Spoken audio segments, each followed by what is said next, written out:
Welcome back, neighbor. This is the CatBeyond podcast, and I'm Cat. I hope that you're having a beautiful morning, afternoon, evening, night, wherever you are in the world. It is about midnight for me on the night of the 1st.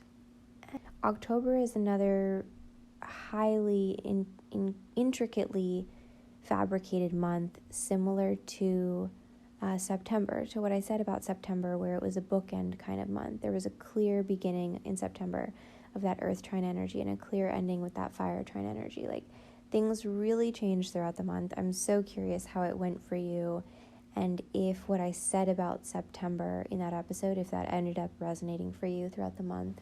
But yeah, it was a pretty wild month, and wild just in certain ways, but also I feel like the snapback has been pretty cool. I don't know if you guys know what I mean by that, but like, I feel like a lot of people got a little bit sort of tested and pushed in certain directions, and it was like, all right, so how are you going to take this? Like, what are you going to think about this? How are you going to assimilate this into sort of your sense of surroundings and your world and your sense of self?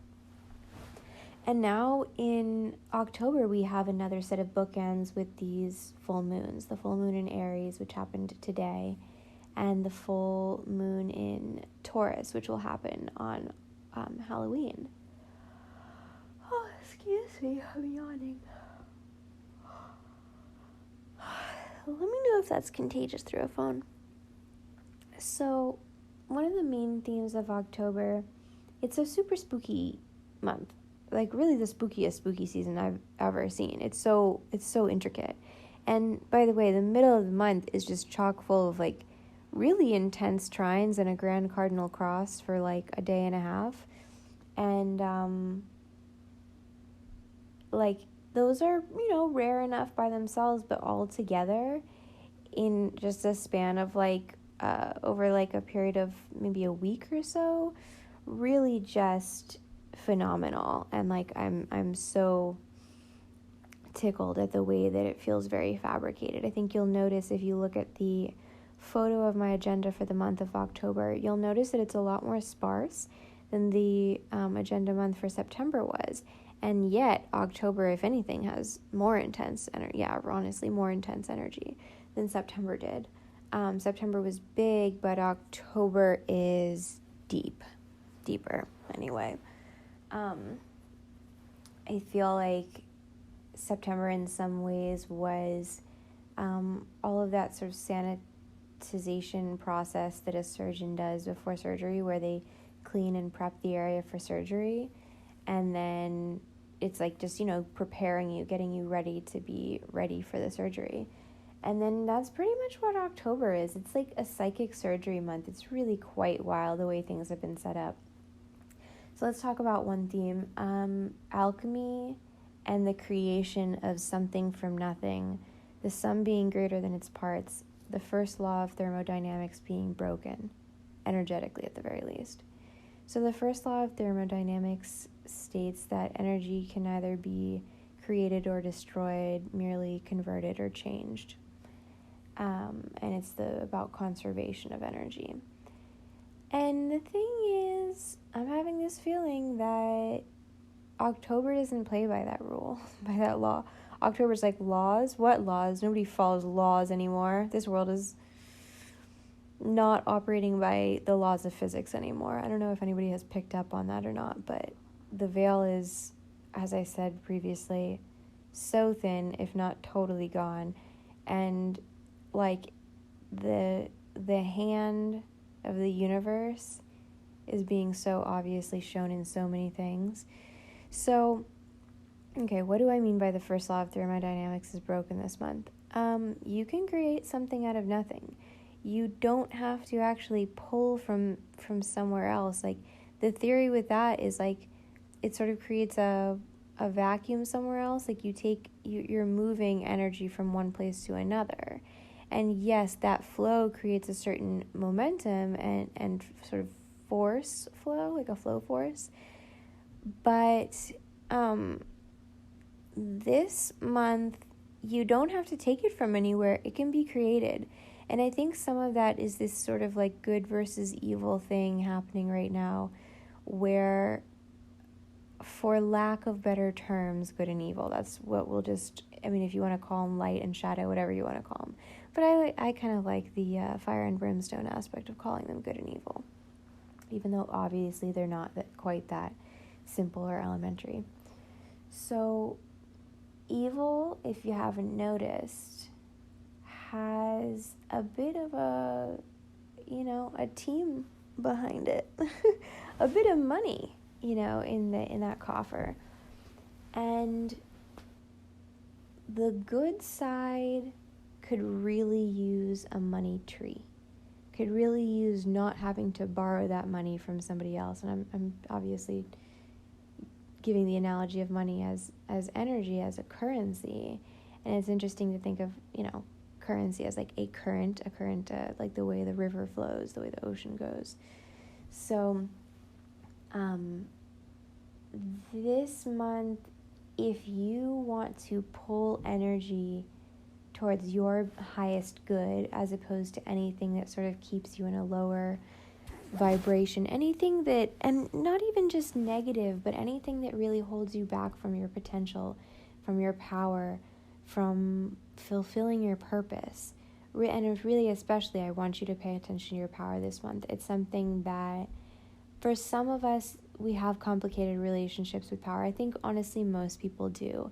And I think there are so many aspects to that we won't get into this episode, but one of them is seeing how people abuse it and not wanting to abuse it ourselves. So sometimes we don't embrace our full power because we can be a bit unsure of what we would actually use it for and the directionality of it.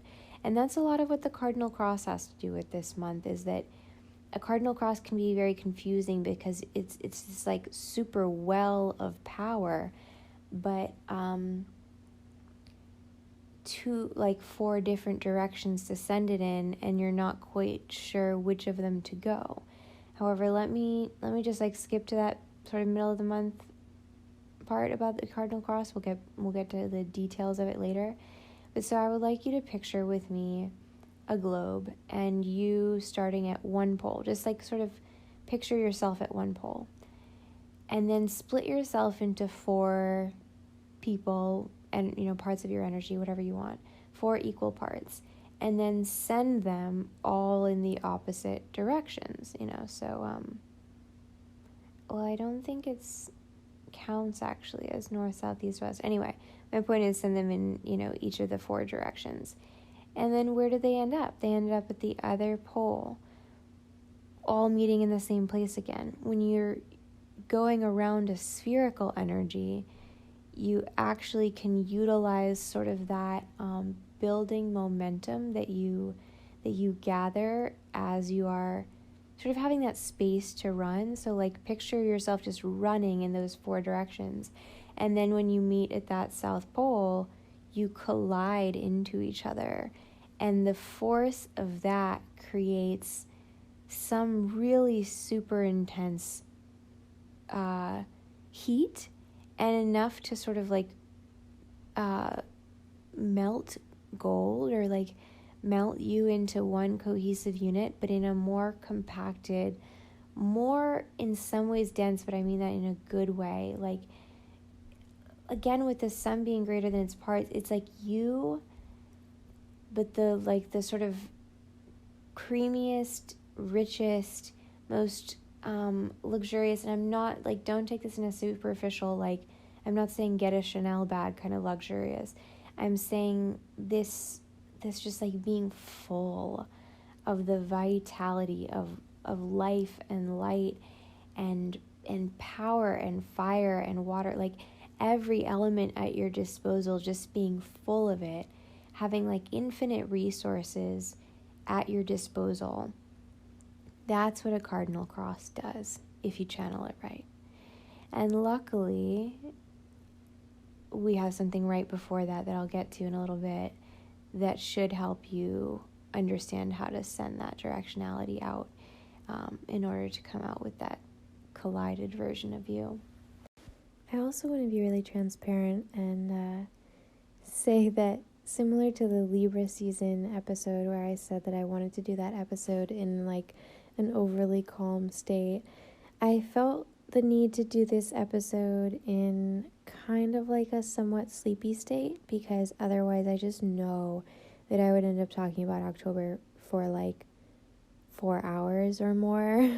I mean, I'm a Gemini, but there's also just so much to October, and if I were to go into every single one of the individual transits and conjunctions that's happening this month, like we would be here all night. So I knew that if I did the sleepy, I'd be able to like push myself to get to the themes, and then really just touch on like the base aspects of what's going on. And then throughout the month, if you guys have questions, let me know if you want clarity on certain things, and I'll try to include those in some kind of episode in the future. So let's go over the theme of this month as a story. I think it's super interesting that September told a story, but it was like almost like the prequel in a certain way. And in a certain way, we're still kind of in one of the prequels, but I think we're getting closer to the main meaty novel, which will really happen in like November, December, and like halfway through January. Really to the end of January is going to be a pretty intense few months. And so October is going to be intense in its own way, but like in still a sort of preparatory mode. Like September was a different kind of prep for surgery, pretty much. That's what September was.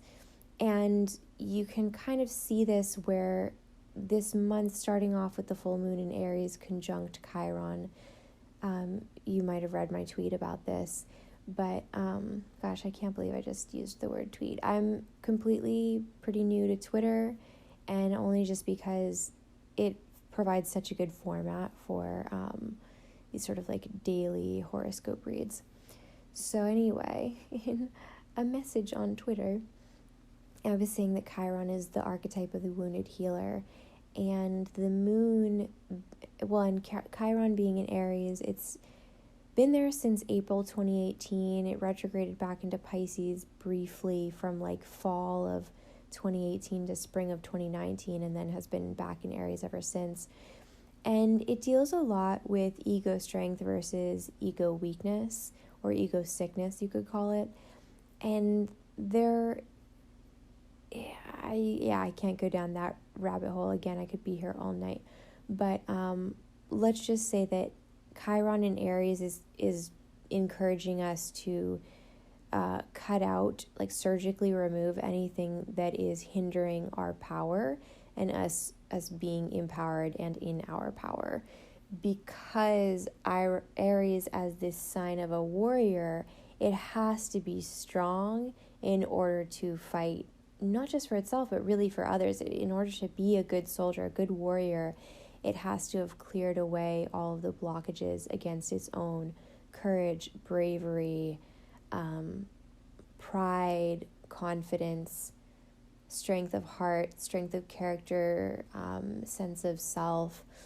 All of that is really being tested and cleaned up with Chiron in Aries. It's a very special kind of transit that we're dealing with for many years to come. And it's not like the easiest one. I'm certainly not going to sugarcoat that, but it is one that when you tap into that change within yourself about your personal power, and really especially when you're tapping into what's going on for your solar plexus, even if you don't get to this point where you feel like I've arrived, like during this you'll have these insight moments as to how that energy is changing for you, and has changed over really the last like 2.5 years especially. And you'll continue to see that changing over the coming years. So Chiron being there, it's doing all of this psychic surgery already, but then the full moon light really comes in just as a super bright light, a magnifying glass, a microscope of sorts, to say like, hey, here, why don't you actually go in on a microscopic level and really just clear away exactly what needs to be cleared away. So it's really fine and refined work that is able to be done this month, because it's not just today the 1st. Like, I don't want you guys to think, especially in a month like this, that full moon energy lasts for a good 2 to 4 weeks. Like, even through the new moon, it, what the full moon is doing, it lasts until the next full moon. But especially in this month, where the month literally starts off with this as sort of the inciting incident, the kind of like exposition of sorts of the story of this month, it's setting up a tone for the entire month. So it's a very important moon, and I think it's also why it was difficult for me to record this episode, because it wasn't just about October, it was about this month that starts off with a very intense placement that in some ways doesn't even feel like the normal type of intensity of a full moon, or something as, like, honestly as intense as the full moon being conjunct with Chiron. That's a big deal. It's conjunct within 2 degrees of this. So, and Mars is in Aries. There's a fire trine going on still. So it's a really intense energy, but it's also that, like, we've been burning on this fire for, like, honestly over a week now, and we already had some fire trines like last month and I think the month before. So we've been heavily exposed to a great amount of fire, to the point where it's not that we're desensitized, but it's like if the ground is already shaking and then your phone is vibrating, like, how much would you actually feel it or hear it vibrating if everything around you is also shaking? So if there's some fiery stuff going on within us, it's like it's still happening, and when we tap into it, it's there, but it almost comes off as subtle because there's just so much intense fire energy in the energetic environment right now, collectively, and just around us as individuals. Let's pause and take a drink of water. So why have the surgery? This energetic egoic surgery to make your ego brand new and shiny and ready to take on the world the way, you know how you meet some kids and they just have like such fire, where they're like so sure of themselves and so sure of what they want to do and how they want to change the world and what they want to become when they grow up. Like, they haven't put all these things on themselves of like, oh, I can't do it because of this, or like, that's not going to be possible to change because of this. They just sort of have this knowing, and that's a little bit about what we're allowed to do this month. It's spooky. It's a spooky month in the sense that, like, so much is possible. And I think in the other episode when I was trying to record, I was saying that it's a bit like freeze tag. I think I was starting to talk about like Pluto going direct. Again, I'm going to jump around a little bit, but I was saying that when you play freeze tag, while you're frozen, you can't move, but also nobody else can move. So you're safe, but you're not even really playing the game. Like, the frozen part is, the lame part of the game. You're just standing still. No one can win or lose. So you're really just, you're waiting, knowing that as soon as it unfreezes, you get to actually play the game, but also everybody else is playing the game and trying to tag you out. And I don't want you to think of this month as that way, but there is totally like an element of, good versus evil at play here. So there's sort of this like this theme of artfully dodging anything that the universe is trying to throw at you, or taking it on in this sort of absorptive mode where, like, have you ever seen in some kind of like superhero movie, I'm kind of thinking of like certain Buffy episodes, where some of the villains, you'll shoot like a ray gun at them or electricity or some kind of magic power, and they just sit there and absorb it, and it actually makes them stronger. You need to be that this month. And I just keep feeling like this surgery that Chiron is doing is like plastic surgery or like cosmetic surgery, but for your solar plexus, for your heart, for your sort of ego and strength centers, where it's like giving you these cool upgrades if you want them. You just kind of have to have surrendered to that and allowed it to take over. But I think also this energy can be tapped into at any point. So like if you're literally just tomorrow saying like, okay, I'm surrendering to it, you jump into the timeline where you had already surrendered to it, and your higher self had taken advantage of everything going on, and you're able to like sort of retroactively download and assimilate those upgrades. Okay, so I think we've talked enough about the sort of beginning of the month. There's also like the smaller, they're not that small, but in this, everything's relative this month. Let's say that too. That's another theme. Everything is relative because October is so big, and like it makes me nervous because you're not going to be the same person at the end of it. Like, of course you're not the same from minute to minute, but I promise you in October you will change in ways that you have been wanting to for a while. And it might even be to where it's like subtle to somebody else, but it won't be subtle to you. You'll know how you've changed by Halloween. Geez Louise, like that's really when you're just gonna take off that like, ooh, did you guys ever see, was it, I think, Escape from Alcatraz? It's this really old movie. This guy escapes from jail and on Alcatraz, the island, and then he gets this cosmetic procedure so that he won't look the same, because obviously he's like wanted, and if he kept his face, then somebody would just catch him and put him back in prison. So he changes his face, and like then he has these bandages all over his face for a while, and eventually he takes it off.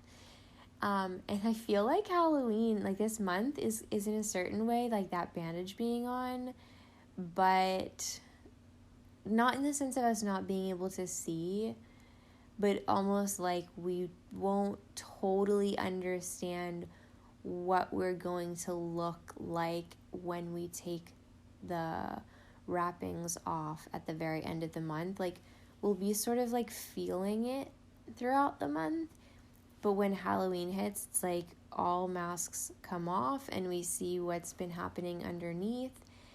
And I'm pretty sure we're all going to be really happy about it. I mean, I can't say that for everybody, but I would think anybody listening to this, certainly, like, I know you're on the vibe where you're going to like what you see when you look in the mirror, and even when you just sort of like feel into your own energetic mirror of like your sense of self. So let's go over the middle of the month. Wait, sorry. Let me talk briefly about those other small little transits that I want to mention. So as I'm recording this going into October 2nd, Venus is going to go into Virgo today, and most of what you want to do here, there's so much, again, I could talk up for an hour just about Venus and Virgo, but most of what I'm going to encourage you to do here is figure out where you need to plant, it's going to sound cliche, but like plant seeds of love in yourself, in your daily habits, and in either your current or your future career. And that's just one aspect of it that is, especially for me, that's important because Virgo's my 10th house. It's my midheaven. So you're going to want really, like if you care about Venus and Virgo, which I think if you're here, you do, look where Virgo is in your chart. Look where Venus will be transiting through, what house it's transiting to, if it's transiting over any of your placements.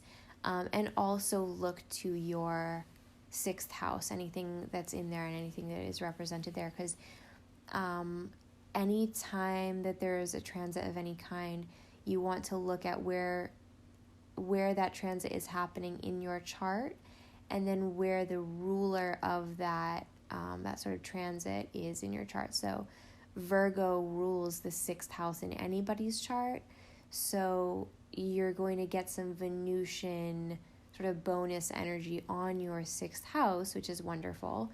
But you'll also get it where Virgo actually is in your chart. Sorry, I heard my cat playing with something. He likes to play with paper. It's very cute. Anyway, so that's all I want to say about Venus and Virgo. And then I want to mention that Pluto will be going direct on, I believe it's the 4th. It's a Sunday. of October. And that's kind of what I meant about the whole freeze tag thing, where like we've just had these 5 intense months of deep work within us, and that's not going to go away, in the sense that like as soon as, you know, Pluto's going direct, but we have so much Scorpio currently and coming in just like more and more throughout the end of the year. So we're not exactly like, yeah, we're really not out of this sort of Plutonic element of deep death and rebirth of self, and of soul and of emotions. However, we'll see more of the progress that we've made over the last 5 months, and it won't be quite so hidden from us. We'll be able to see that progress, and we'll be able to sort of see and track the progress that we continue to make while other planets are in Scorpio and in Virgo. Both of those are really doing a large amount of the healing this month, and that Scorpio element through most of the rest of the year. So then let's go to the 6th, which is Mars Perigee, which means that it's Mars's closest point in its orbit to Earth. This is historically always a pretty intense period in the weeks before, in the weeks after, and especially with Mars being retrograde in Aries, it's just kind of a whole bunch of like mixed energy.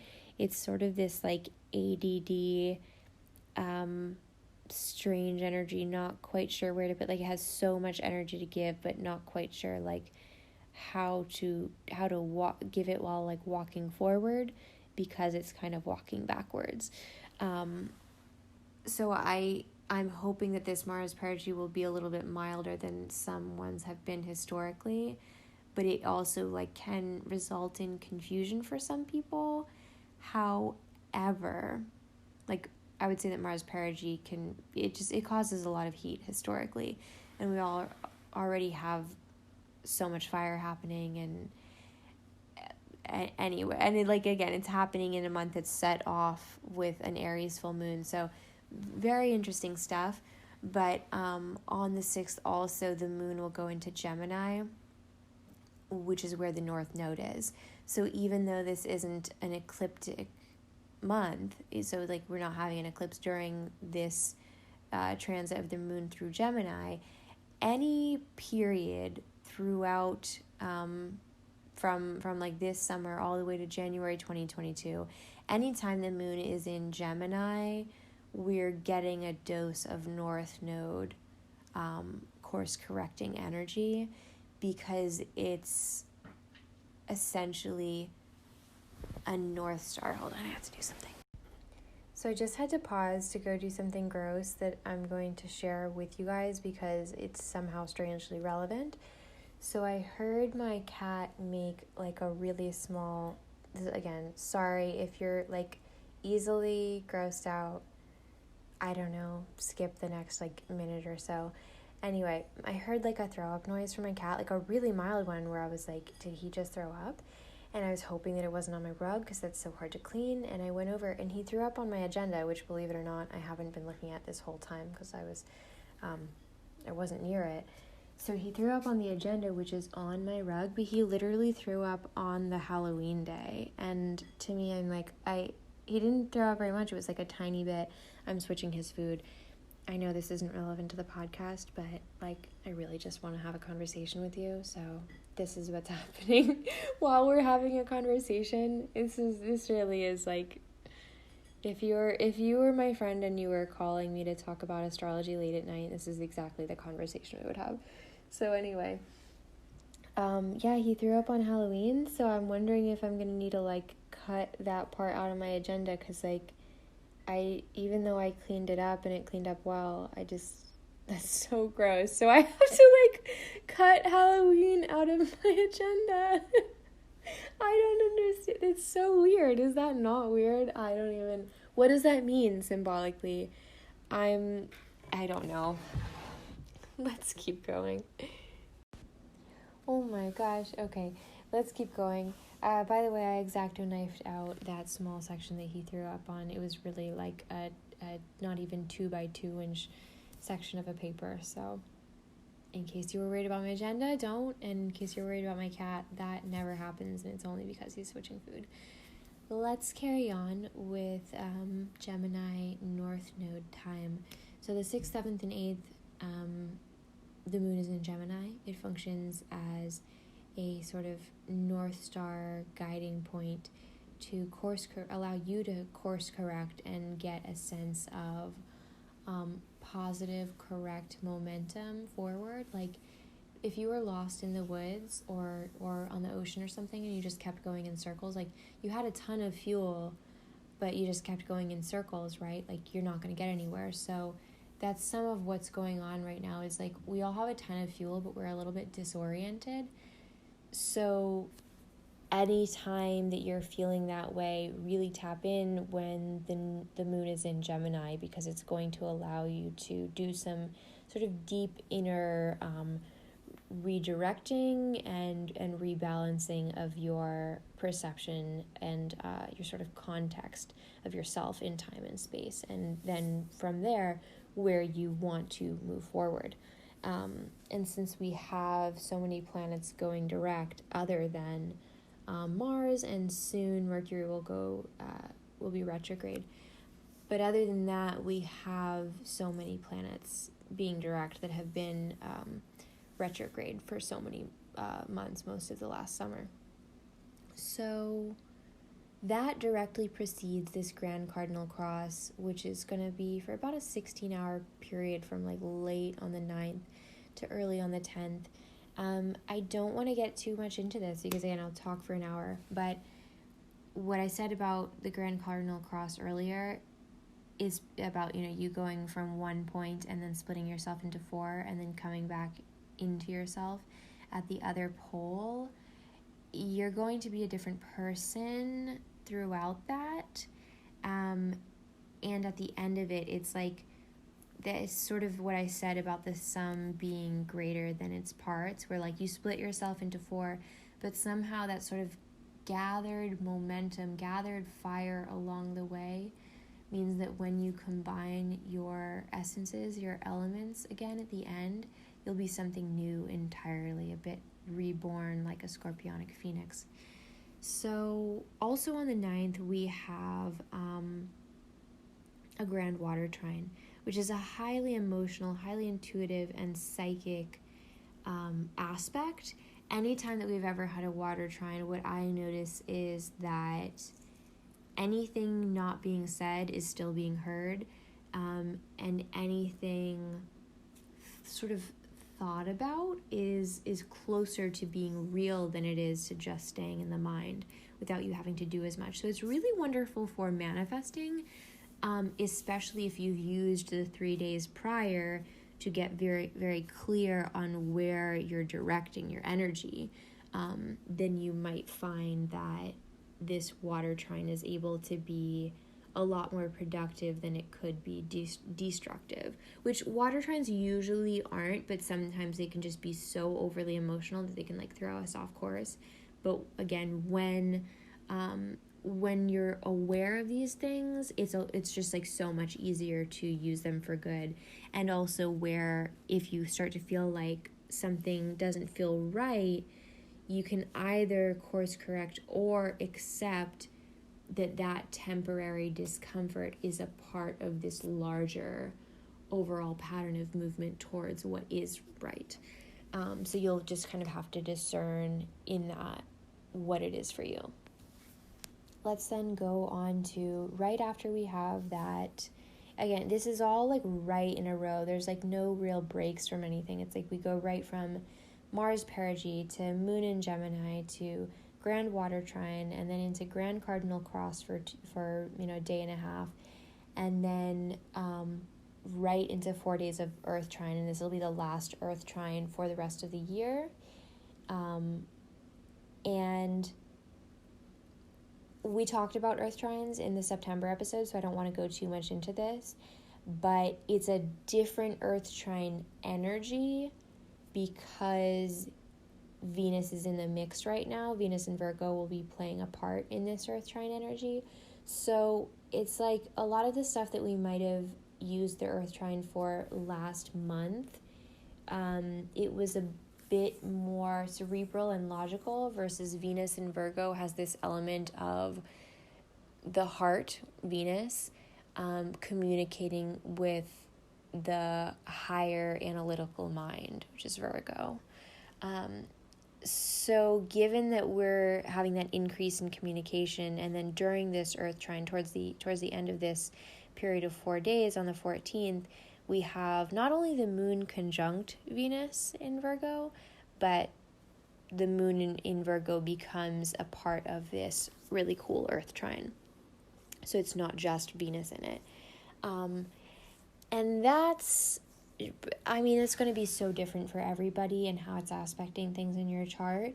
But I just feel like you'll kind of know what you want to use that energy for. It's really for like creation, for manifestation, for making something real and tangible in the physical world. So whatever kind of project you've been really wanting to ground and like plant it in the ground and get it to sprout and grow really thick roots, this is the time for it. You might actually want to plant some seeds. Actually, that would be a great idea. That's something that now that I'm thinking about it, it's a great time to sow seeds. I've been meaning to. So you might want to do the same, even if it's for a ritual, the ritualistic aspect of that, sort of embodying the physical representation of what you're doing internally might be like a way to really ground yourself in the reality that you're trying to bring your energy into making that fire energy take on some kind of form, some kind of like visible, tangible form, even if it's not literally physical, something that really does exist in the world. And the other aspect of this is it could just be grounding yourself, like rooting yourself, feeling your own kind of strong foundation and sort of like unshakable center. Within that Earth trine, I can't go without saying that not only do we have 1 day of fire trine on the 12th, which again from the astrology podcast from September, you should know plenty about that. So we're just going to kind of skip over that. It's on the picture of my agenda and it's in the infographic about October. So so you've got really all the information you need, I think. But then the 13th, during that Earth trine, we also have Mercury stationing retrograde at 11 degrees Scorpio. And let's not really talk about that other than to say what I've said in an Instagram post, where this is an opportunity to dive into the parts of our subconscious that are often hidden from ourselves and from our conscious mind. And this is going to be another deep dive in a season that we really can benefit from this. Like, we have all the tools that we need to go into this place, to sort of take that flashlight and go into this mine and find all of the gemstones and crystals and really dig them out. Because this month does have to do with a certain amount of like luxury. I guess I would like to find another word for what I mean by this, but abundance. But it's not just abundance, it's like the energetic vibe of luxury, of something being precious and beautiful and just evoking a sense of awe. Like the way that when you look at precious gemstones, you're just like, that's gorgeous, and it came from the earth and it was natural, and it's like not even trying, and yet it's blowing me out of the water. And you're also, you're picking up on the energy of that actual crystal, which I'm sure is very strong.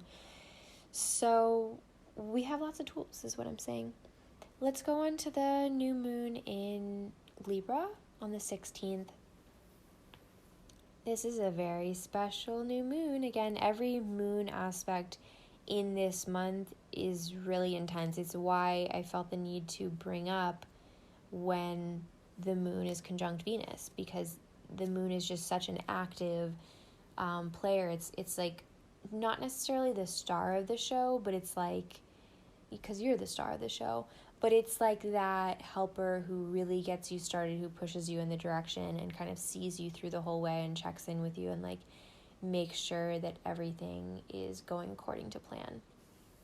I'm really just like there to be whatever you need to be. It's changing so much throughout the month to be what you need it to be at every step of the way. Like the moon is why we have the grand water trine. The moon is why we have the earth trine and the moon, well, Venus, but also the moon. And then the moon is why we have the fire trine in the first place. So it's really just through its changeability, its frequent phasing, it's able to be in many places at once throughout this month. Again, with that sort of defying the laws of physics, the moon plays this role where it just seems like it's everywhere at once doing a million jobs, and it really is. So going on to the new moon, that's just as special in some ways as these full moons because it is at 23 degrees Libra, and it is in opposition to Mars retrograde at 20 degrees Aries, which is a pretty close conjunction, and then it's square to Jupiter, Pluto, and Saturn in Capricorn.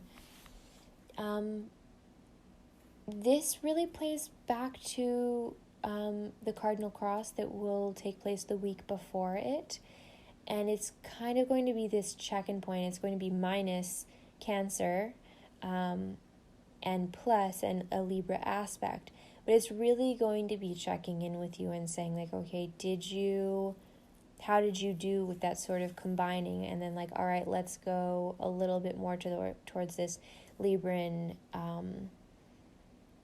direction of justice, of decision making, of judgment, of real strong discernment. Really, like, it's not just analyzing anymore. It's really making decisions about like what has to change. And that is some of what the surgery at the beginning of the month was preparing you for. Like, if you've ever had an injury or a surgery of any kind, usually what happens is for a while you have to do things a little bit differently, and you realize like you can't do every single sort of habit or routine the exact same way you used to. You have to adjust to it. And in some cases, if that surgery or injury was caused by some degree of negligence on your part or like any habit that needs to change after it to have better practices, that's something where a lot of people have these like sort of wake-up calls. That's what surgery is for a lot of people. It's a wake-up call as to what you need to pay more attention to and what habits you need to change going forward so that something like this doesn't happen again. So this month has a lot to do with that theme as well.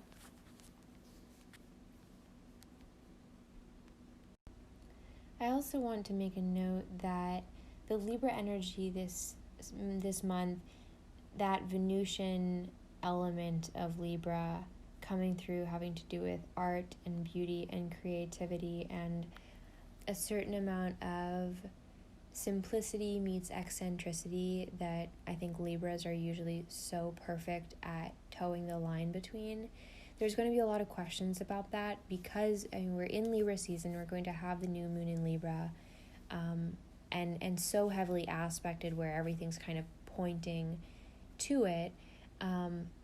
And then we're going to have Mercury retrograding back into Libra, which means that we're going to have some Libran concepts to recover. And then Venus is going into Libra at the end of the month, which we'll sort of just touch on in a few minutes.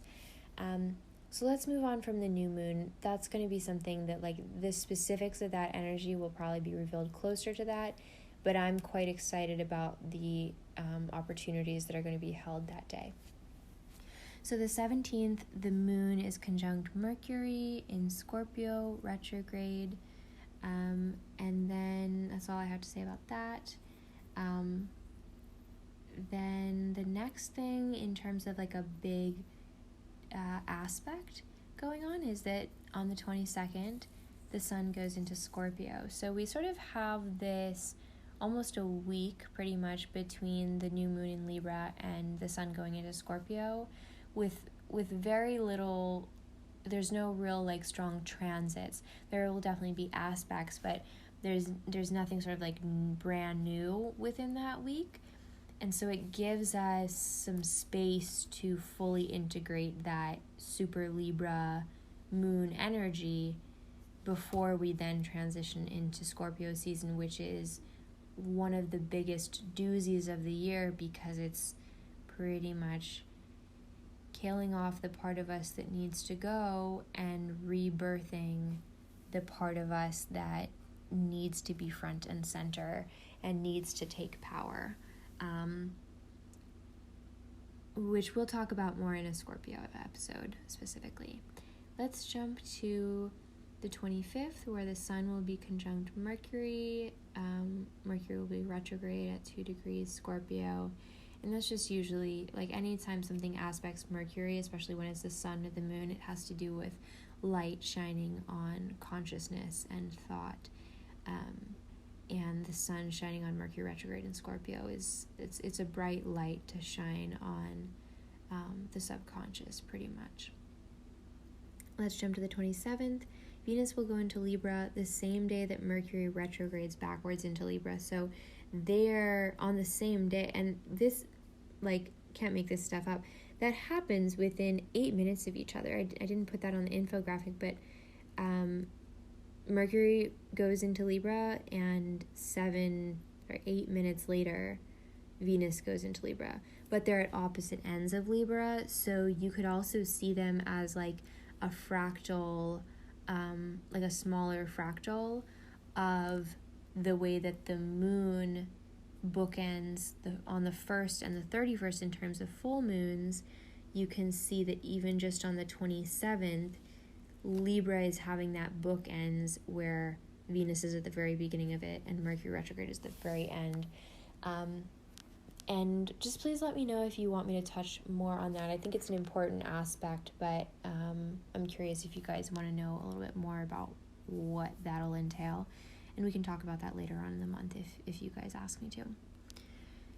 Wow, well, let's jump to the last thing I want to talk about, which is the Scorpio Halloween full moon, the full blue moon in Taurus at 8 degrees, conjunct Uranus at 8 degrees. Like, I want to throw my phone, I want to drop the mic. How is that conjunction so perfect? I mean, the first full moon being conjunct within 2 degrees of Chiron, right? But this full moon being exactly conjunct Uranus. So we can't get into this without talking a little bit about Uranus and Taurus, which has been going on since, I think it was the middle of May, I want to say. Yep, it was the middle of May, because my life changed so much after that. Uranus and Taurus has been a really big player in my life for the last 2.5 years. It's had some really strong tower moments. Uranus is this really powerful lightning storm. It's lightning powerful enough to strike a tower and knock it down, like to send it crumbling into rocks and bricks and just like into pieces as if it were never built to stand a rainstorm, let alone a lightning storm.